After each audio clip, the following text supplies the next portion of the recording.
Hi everybody, my name is Erin and this is Daily Elevations. Thanks so much for stopping by. Today I wanted to talk about the power of awareness as I've been having a few new awarenesses about myself as I've been locked in for going above 3 weeks now. First, let's talk about a couple ways that we may have experienced awareness, or we might be able to relate to awareness as a concept and an understanding of how powerful it really is.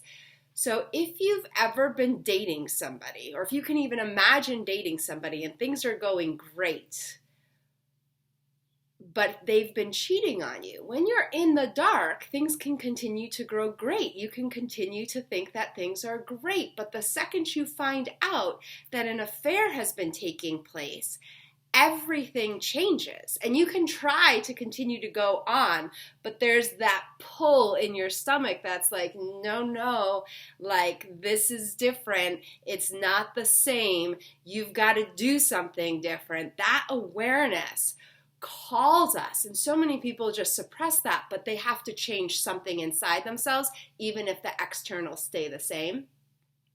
And that's the power of awareness. Either you have to change the externals, or you've got to change the internals to continue forward in life once a big awareness comes to play. One of the other places that people often have an experience around awareness is when they start the practice of meditation. And what often happens for new folks when they meditate is that they'll feel this flood of thoughts like rushing, and the thoughts become really uncomfortable because the thoughts are coming so fast, and like the thoughts are frustrating and they're trying to get rid of the thoughts, and what the heck, why is this happening? And all of these questions come up, and the beginning experiences of meditation can be quite kind of unrelaxing. Not because of the thoughts. The thoughts were always there. The thoughts were always going that full speed, but the attention was elsewhere. So coming in and seeing the thoughts for the first time, how fast, how furious, how upsetting, that awareness is what kind of brings us to noticing how many thoughts we have. Most of the time people think in that moment that they're doing meditation wrong, that they suck at this, they go into those thoughts. But it's actually like, oh, you're present to what has always been happening for the first time. And once we become present to something, we have to deal with it. We have to take responsibility for it, or we can push it away and kind of never go back to the whole meditation thing. So those are some kind of tasters about awareness. And I wanted to tell you about my experience as I've been like locked in. I got into this story of I'm not doing well. I'm not doing well alone. I'm distracted. I'm unsettled. I can't follow through on things. Like I'm not doing good by myself. Like I can't sit down and focus. I have like all of this time and this clear list of things that I want to get done, but I'm not getting it done. And I was really thinking that I was going into some sort of like breakdown. And I was like, I'm not functioning. I'm not functioning here. And what was really incredible, I met with my coach, online, obviously. And she kind of had me kind of chill out, talk to some of my archetypes and my inner guides, and just like build that connection to a part that is calm and all-knowing. And what that part of me said as they kind of laughed at me is that you never get things done. You are always distracted. Like this is how you move through life all the time.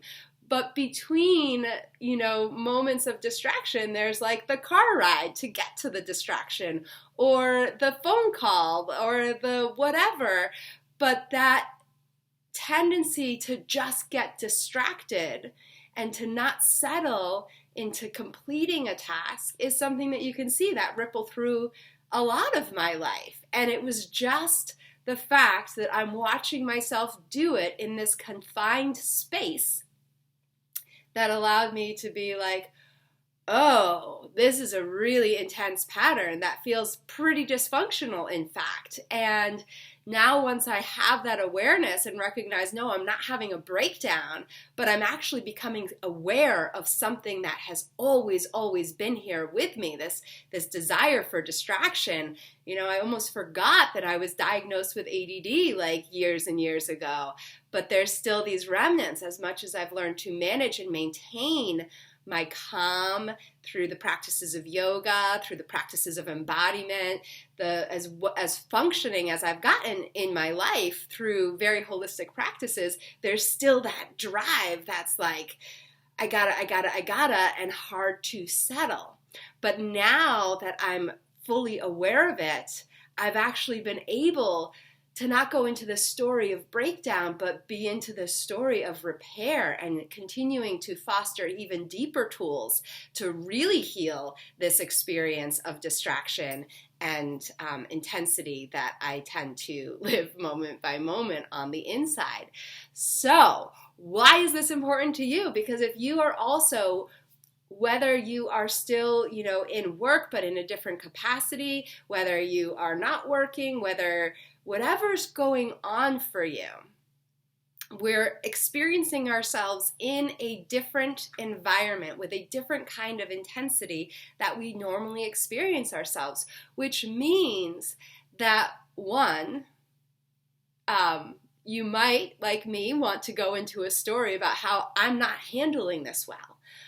Or because of the intensity of this moment, it might just be lifting up and showing you all the ways that you're usually dealing with your problems in this world, or your fears in this world, or your concerns, or how you get things done, or how you kind of disassociate from what's going on. Whatever's happening for you right now, it's what is probably always happening in a much higher level of intensity.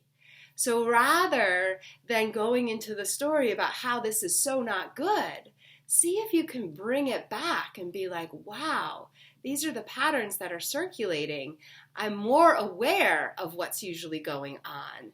And now that I'm aware, what can I do? What is the most functional thing that I can do about it? What needs my healing? What needs my attention? What needs my love right now? And can I learn to repattern in this most extreme time, rather than to run those wheels even stronger in the directions that have never really been working for you? And I know that that's kind of inviting some of those things that might need a therapist, or might need a coach, or might need somebody with different skills than you have. And even if that's not accessible to you now, I want you to know that there are many, many books out there. So just follow your heart. Find your teacher. That teacher very likely already lives within you. But see if you can start bringing that awareness and repatterning for an entire new level of consciousness in your life and possibilities, therefore. Thanks so much for watching. I look forward to seeing you tomorrow.